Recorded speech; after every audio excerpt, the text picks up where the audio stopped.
ಅಶ್ವಿನಿ ಮೇಡಮ್ಗೆ ಒಂದು ತಡವಾಗಿ ವಿಚಾರ ಗೊತ್ತಾಗುತ್ತೆ ಸಪ್ತಮಿ ಮತ್ತು ಯುವ ಅವರದ್ದು. ಇದರಿಂದಾಗಿ ಒಂದು ಕಂಪ್ಲೀಟ್ ಕುಟುಂಬದ ಮಾನ ಮರ್ಯಾದವೇ ಹೋದಂತಾಗಿದೆ. ಬಹಳಷ್ಟು ನೋವನ್ನ ಅನುಭವಿಸ್ತಾ ಇದ್ದಾರೆ, ತುಂಬಾನೇ ಬೇಸರವನ್ನು ಕೂಡ ವ್ಯಕ್ತಪಡಿಸ್ತಾ ಇದ್ದಾರೆ.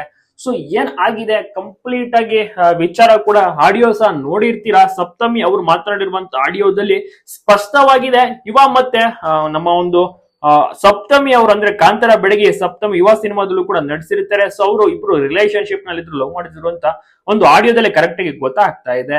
ಸೊ ಈ ಒಂದು ವಿಚಾರವಾಗಿ ಕಂಪ್ಲೀಟ್ ಆಗಿ ಎಲ್ಲರೂ ಡಿಸ್ಟರ್ಬ್ ಆಗಿದ್ದಾರೆ, ಫ್ಯಾಮಿಲಿ ಮೆಂಬರ್ಸ್ ಕೂಡ ಅಷ್ಟೇ. ಯುವ ಇದ್ರ ಬಗ್ಗೆ ಯಾವುದೇ ರೀತಿ ಸ್ಪಷ್ಟನೆ ಕೊಟ್ಟಿಲ್ಲ, ಆದ್ರೆ ಆಡಿಯೋ ಮಾತ್ರ ಸಿಕ್ಕಾಪಟ್ಟೆ ವೈರಲ್ ಆಯ್ತು. ಅಶ್ವಿನಿ ಮೇಡಮ್ಗೂ ಕೂಡ ಬೇಸರ ಆಯ್ತು, ಈ ರೀತಿಯಲ್ಲಿ ಆಗೋಗಿದ್ಯಲ್ಲ, ಯುವ ಈ ರೀತಿ ಎಲ್ಲ ಮಾಡ್ಬಿಟ್ಟ ಅಂತ ಅವರು ಕೂಡ ನಿರೀಕ್ಷೆ ಮಾಡಿರ್ಲಿಲ್ಲ ಈ ರೀತಿ ಆಗುತ್ತೆ, ಯುವ ಈ ರೀತಿ ಮಾಡ್ತಾನೆ ಅಂತ ತುಂಬಾನೇ ಬೇಸರ ಪಟ್ಟಿದ್ದಾರೆ, ಕಣ್ಣೀರ್ ಹಾಕಿದ್ದಾರೆ. ನಿಜಕ್ಕೂ ಆಶ್ಚರ್ಯ ಪಡುವಂತದ್ದೇ ಅಲ್ವಾ ಈ ರೀತಿಯಲ್ಲಿ ಆಗಿರೋದನ್ನ ನೋಡಿದ್ರೆ. ಬೆಳವಣಿಗೆ ಅಂತೂ ತುಂಬಾನೇ ದೊಡ್ಡ ಮಟ್ಟಿಗೆ ಯಾವಾಗಾಯ್ತು, ಅಲ್ಲಿ ಕುಟುಂಬದಲ್ಲಿ ಬೇರೆ ಅರ್ಜಿನ ಒಂದು ಕಡೆ ಸಲ್ಲಿಸಿದ್ರೆ, ಇನ್ನೊಂದು ಕಡೆ ಸಪ್ತಮಿ ಮತ್ತು ಯುವ ನಡುವೆ ಈ ರೀತಿಯಲ್ಲಿ ಆಗೋಯ್ತಲ್ಲ ಅಂತ ಒಂದು ರೀತಿಯಲ್ಲಿ ಬೇಸರ ಮತ್ತೆ ಕೋಪವೂ ಕೂಡ ಇದೆ. ಆದ್ರೆ ಏನು ಮಾಡಕ್ಕಾಗಲ್ಲ, ಆಗಿದ್ದನ್ನೆಲ್ಲ ಅನುಭವಿಸ್ಲೇಬೇಕು, ಸ್ವೀಕರಿಸಲೇಬೇಕು. ನೋಡೋಣ ಏನಾಗುತ್ತೆ ಮುಂದಿನ ದಿನಗಳಲ್ಲಿ, ಇದನ್ನ ಯಾವ ರೀತಿ ಎಷ್ಟರ ಮಟ್ಟಿಗೆ ಯಾವ ಹಂತಕ್ಕೆ ಹೋಗುತ್ತೆ ಅಂತ.